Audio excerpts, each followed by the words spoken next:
If you're in the market to buy a home, you probably know the difference between resale and new construction. And if you've been looking at new construction anywhere in the Austin area during this last year, you know that there's not a whole lot to choose from. Most builders have some kind of waiting list and some kind of bidding process. Now you can sit back and wait and hope that magically the market changes, or you can look for other alternatives. I recently sat down with Justin Holler from David Weekley Build on Your Own Lot to discuss some of the options that they offer. And if you stick around for this video, you can find out all about it.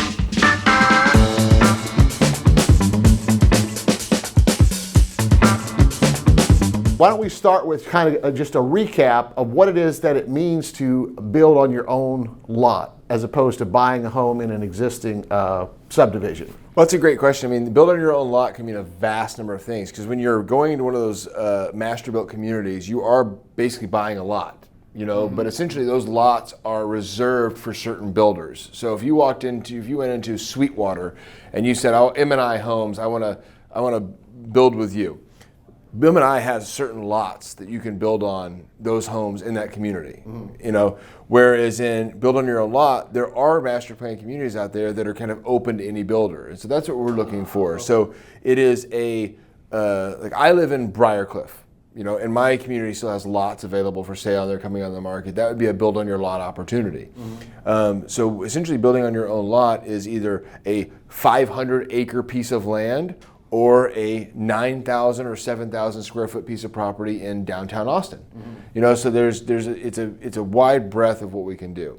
You know, so essentially what it is that we're looking for individuals who maybe want to, you know, they don't have that ability to pay $350, $400 a square foot for a custom builder, but they don't want to live in one of those master plan communities where they see kind of their floor plan every other house. Right. They want to be able to go into their own land and build a home for a reasonable price that they can have their personalized changes made to it, as design, exterior selections, make some changes to the floor plan, but understand that they're going to be kind of not in a box per se, but they're going to be limited to what they can personalize or customize. The previous year, it's been very difficult to buy a new home because so many people wanted to buy a new home. Absolutely. Many builders put people on waiting lists. There were bids and all that kind of stuff. Somewhat, little bit kind of like slowing down, but buyers are still confronted with that same challenge. Absolutely. Your solution they would effectively be able to jump to the front of the line,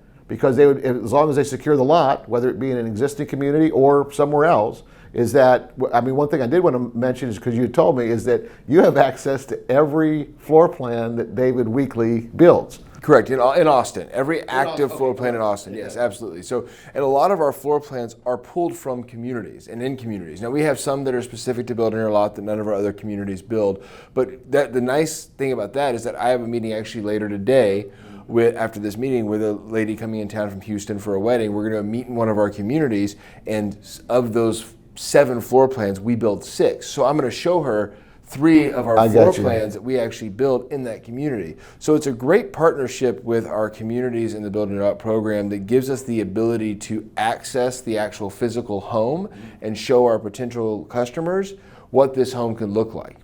And so, you know, we have a community out Rancho Santa Fe out in Liberty Hill that's 1 acre lot communities. We build several floor plans out there as well. In fact, I've got 3 homes going up that are that community's model home. So it's a real great partnership. I got you. So basically the process is that someone either needs to find a lot, or probably the better solution would be come to you beforehand, because you can actually add some guidance and consultation when actually selecting the lot. Right? Absolutely. So there's a couple of different ways to look at it. And it really depends on what the buyer's preference is. So if a buyer says, well, I have to be in Lakeway, I absolutely have to be in Lakeway, that's my main thing, then we say, fine, then let's help you find that lot in Lakeway, work with someone like yourself. Let's help you find that lot in Lakeway, and then we'll find the floor plan for that lot.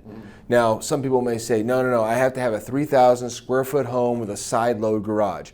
Well, you are going to be hard pressed to find many lots in Lakeway that can support that kind of a floor plan, because you need something that's about 120 feet wide of buildable space.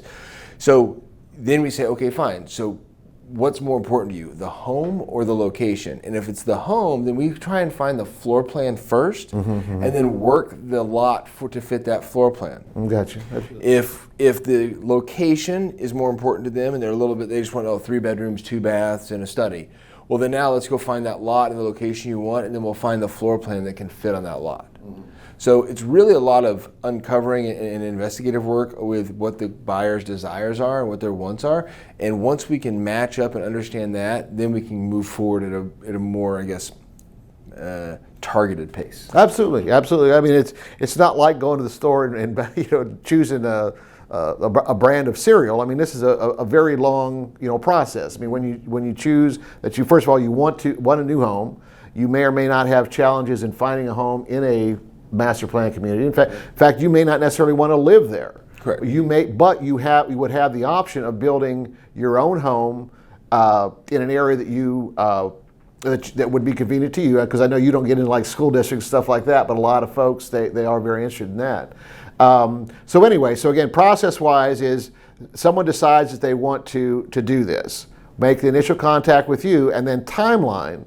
For the most part, I think you had told me that you're looking at how long between something like that, and again, we're just talking generalities, right?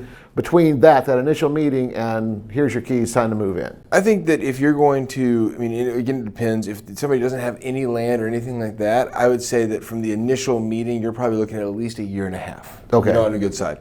And I think if they have land, you're looking more to that 14 months to a year and a half. It just depends. And a lot of it's going to be driven by the buyer as far as like their desire to move forward. I have a couple of buyers that I will reach out to them, and then it'll take them 3 or 4 days to get back to me. Right. I have other buyers that are texting me, what can I do next? How can I move this on? What's going to happen? And both are great. To me, it's irrelevant which way you go.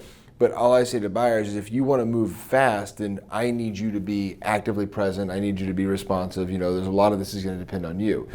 You talk about process. So what we've done is we've kind of broken this down into a couple of different steps. We have what is known as a pre-construction phase. So it's kind of a due diligence research phase. Essentially what's happening during pre-construction is that we are picking the floor plan, sending it off to our architectural team to make the changes. All of our floor plans come set as a kind of a standard floor plan. We have what is known as pre-priced flex options. So these are changes that we've already determined that a lot of people like to make to these floor plans. So what we've done is we've made them as an optional change. Gotcha.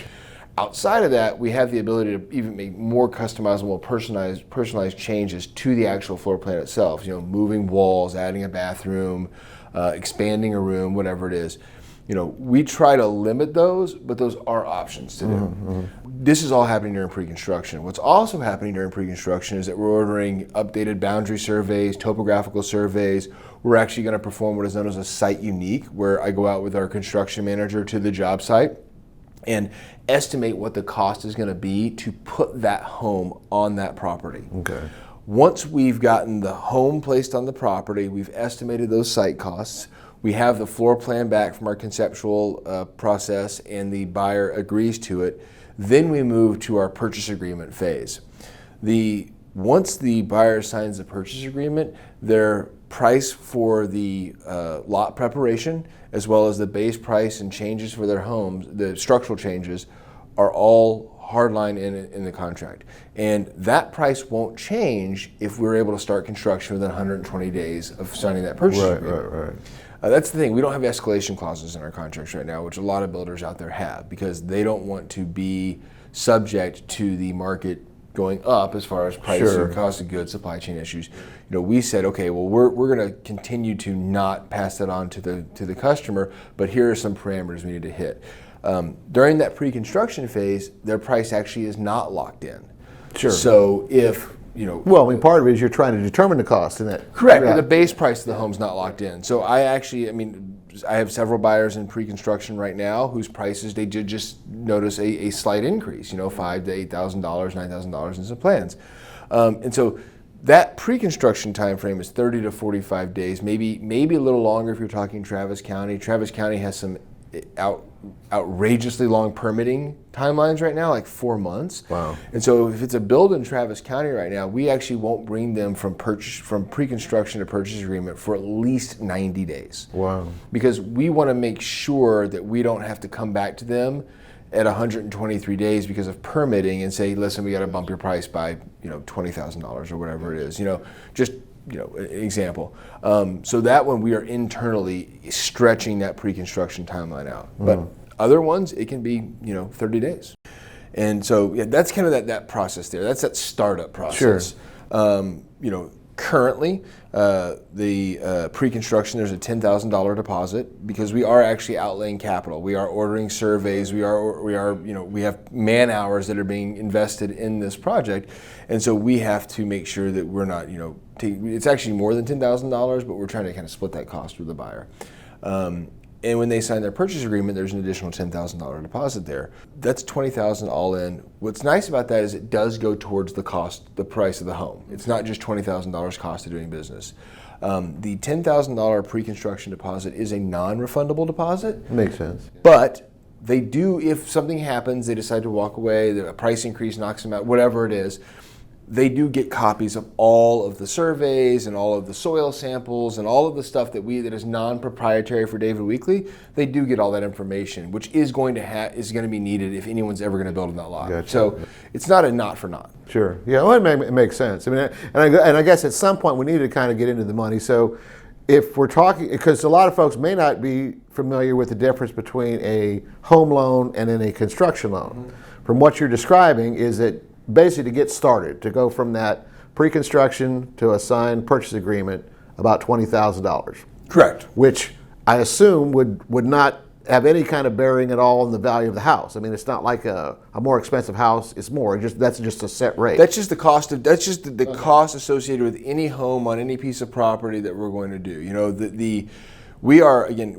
We are spending money, we're ordering surveys, we're spending time on stuff, and then time is money, of course. I get it. But that's why it's that way. It's kind of the why behind it. It's not like we're not asking someone just to give us money for our time for the pleasure of doing business with us. It's, hey, we're about to do a bunch of work for you before you go under before you're in a contractual obligation. So what we're saying, let's split that. Absolutely. Yeah.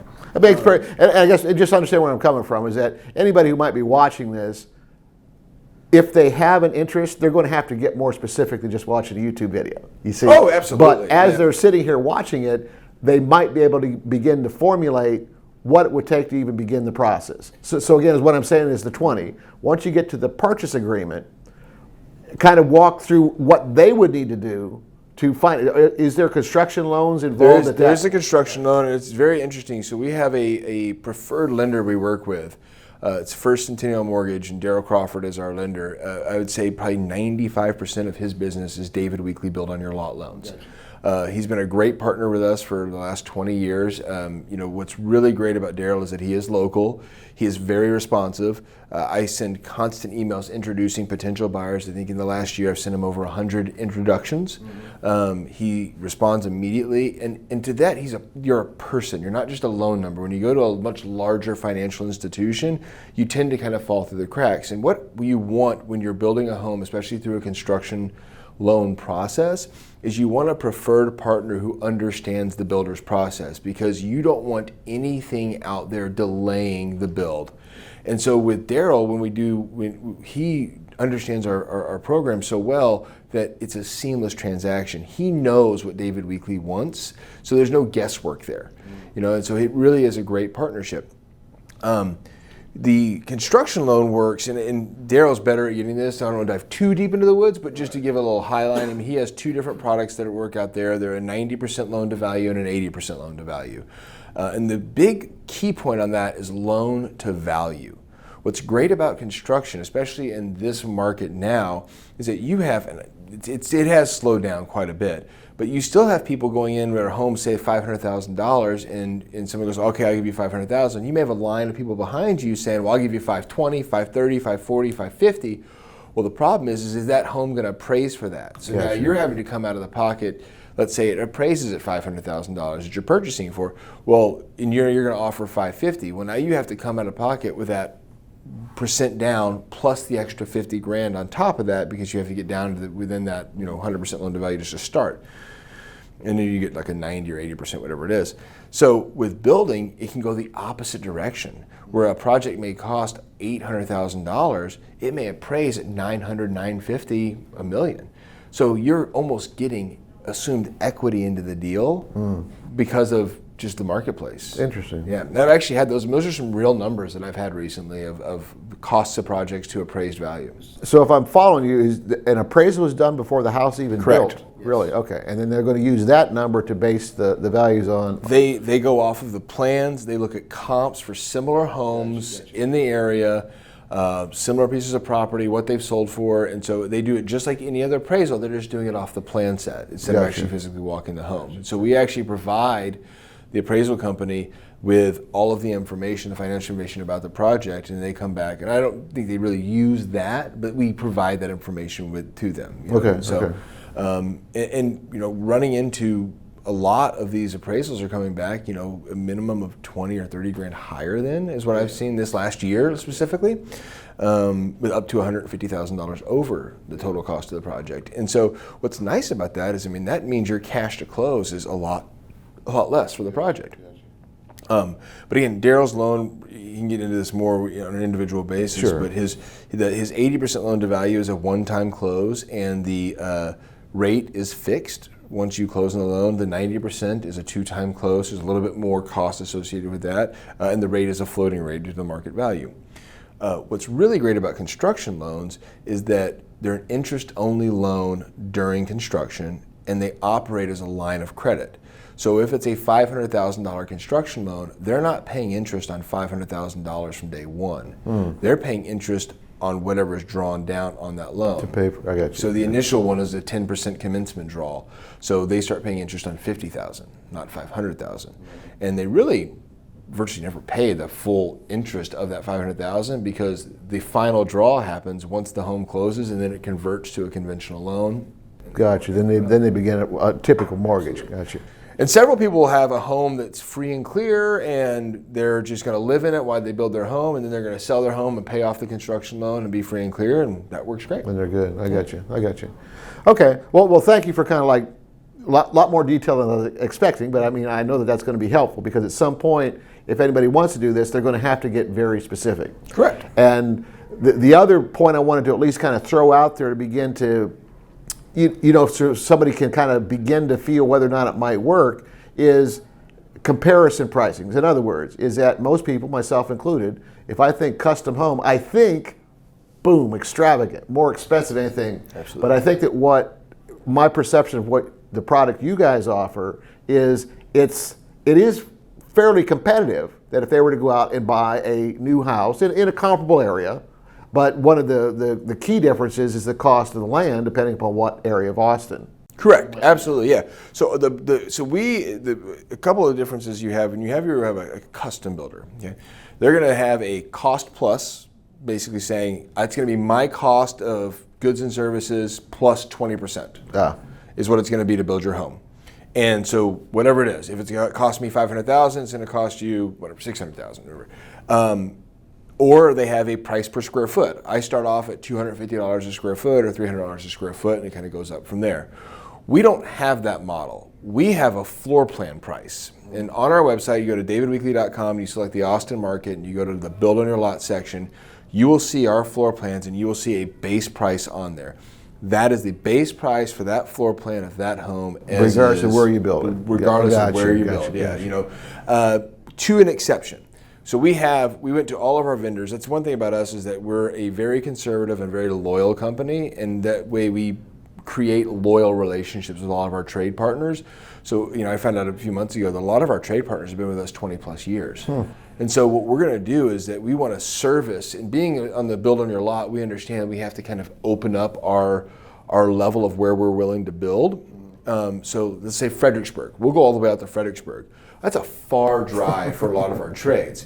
Now, it may be easier for us to find some trades out in Fredericksburg that are local, but we don't have a relationship with them. And we want to work with people that we have a relationship with that know our process, know the David Weekley way, and respect the David Weekley way. And so that allows us to, by doing that, allows us to build a consistent product. So what we're going to do is we're going to use the trades we use in the Austin area, and we're going to bring them to Fredericksburg. There's a cost associated with that. Right. So if we go outside a certain geographical area, there may be a cost associated with that. It's about like a 10% increase in the price of the home. That makes sense. But we feel that it's worth it, to keep that quality there. Mm-hmm. It's not just worth it; it's actually critical, I think. Yeah, absolutely, it makes perfect sense. And then again, is part of what I'm doing is I'm asking these questions, thinking in terms of the types of folks who I think are already watching my current videos, and a lot of them tend to have that investor mindset. Uh-huh. And there have been a lot of people, and I just say this generally, that have spent money buying land in Austin over the last year. Sometimes they don't really have a solid plan of what they're going to do with it after. And there's nothing wrong with holding it. Maybe it will go up in value and things like that. But if someone did have the thought about buying 10, 20 acres and having multiple homes on there that they would eventually sell or rent or whatever the case might be, that's even something that you could help them with. Is that correct? Absolutely. And that's where you can get into a little bit of a gray area as to what help we can provide. Gotcha. So we're not going to help you subdivide the land. Okay. If you buy 20 acres and you want to subdivide it, I have several people that I've talked to about this that I'm waiting for these everything to come to fruition. But if you go to that, if you say, hey, I found 20 acres of land, I can divide it into 4 or 5 acre plots, and I want to build a home on each one. What can we do? Well, I would say, let's work on, get with the city, work on that, infrastructure, getting the subdivision set up, streets and stuff put in, making sure that the electricity is there. Once all that's done, then we can start really working together on it. Gotcha. We work great with investors, building a lot specifically. We have many national contracts with Sherwin-Williams, GE, and so what we've done is our great design team has created these curated packages, these exterior curated packages with Sherwin-Williams, as well as the interior design packages. So what they're doing is that they are basically saying, for somebody who's maybe lives in California or wherever, and they just own land, I want to build a house on it and rent it out. Great. We can send them, which one of these design inspiration packages do you like? Like, I'll take the number 7 on the exterior, and I like this, the J package on this. And it saves them the headache and time. If it's an investment property, they're not as invested in the total finish out of the home as far as it goes, because they're going to probably rent it out for a few years and they're going to sell it. So they don't want to go through the big minutia of the design appointments that your owner occupied person wants to go through. And so we've and those inspiration packages are great with owner occupied as well. It helps them to kind of visualize and kind of gives them a color palette and schemes as far as interior finish out too, because we're currently reducing our options just because of supply chain issues as well. So for example, we had 2,500 different tiles to choose from. Probably about 1,500 of them that have never once been chosen. So why are they in our catalog? They've never been chosen. So we're getting rid of those. We're shrinking it down. But still, if you talk about 5,000 different selections, that's a lot, And so we have a lot of tools to help the buyers kind of weed out the stuff they don't want and help to take this cumbersome 5,000 different options and really help shrink it down to their palette. Whenever a buyer signs a purchase agreement, they're given a website, a personalized website. They have the option to upload pictures from Pinterest or Howls on there, fill out a design style questionnaire. So when they meet with their personal designer, that designer already has a really good idea about what they like. So they don't bring, if they don't want brown wood flooring, they're not bringing, look at all this brown wood flooring we have, So we're not wasting through that. We just kind of eliminate that, and we work on the other color schemes they like. I got you. Interesting. Well, it sounds like, when we first met and you were talking about this option, it kind of started the thought process in my head about all the different applications, because I think it's a very unique option that, my estimation, hardly anybody out there in the market to buy a house knows is even available.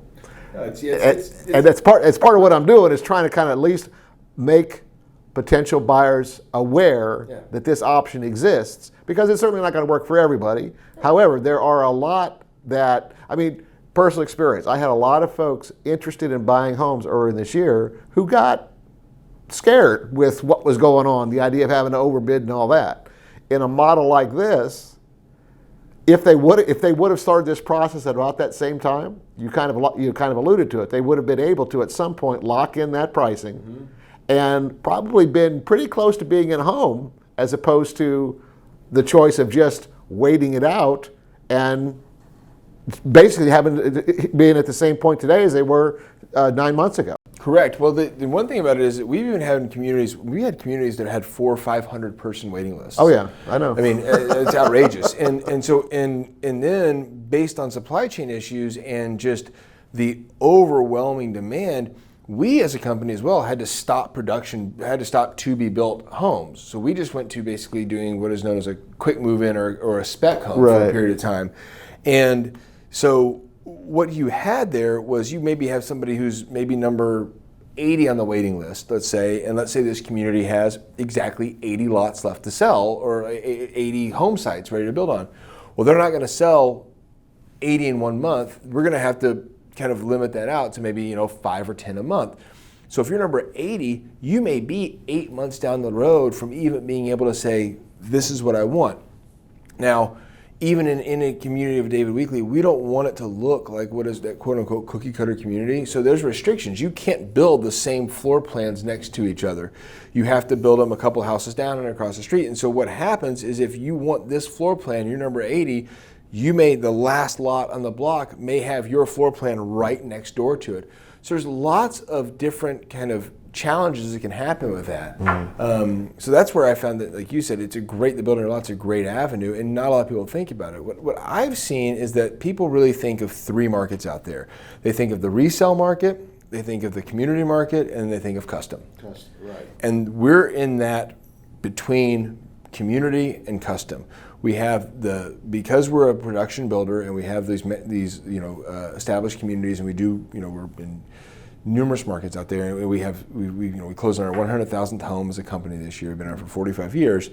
We're actually the largest privately owned production builder in the country.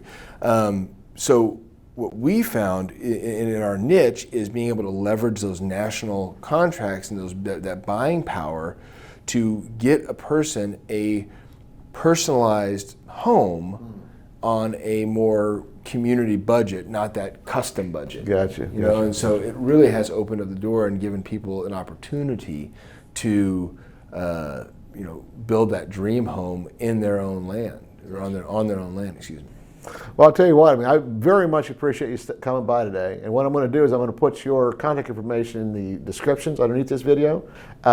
Is there anything that you feel, kind of as we're wrapping up, that we didn't go over, you think that would be important for someone who's at least thinking about something like this that I hadn't addressed? Yeah, I think that with the build on your lot, one thing you have to understand is that you're going to see a lot more of the behind the scenes of what happens through the process than you would in more of a community feel. So a lot of times people are going to be like, well, why are you charging me extra for my foundation? Or why are you charging me extra for this? Or why, and it's not that it's not happening in the community, it's just that you're not knowing about it. It's all kind of, it's all baked into the cake. You're getting to see the layers of the cake come to fruition and build on your lot. I got you. I also think that if you have an all-in budget of say $700,000, I would shoot for a $630,000 to $650,000 range, with the understanding there may be a 10% variation rate coming in there, whether it be a price increase before you get to contract, maybe there's something found out when we're doing some of our due diligence on the soils, or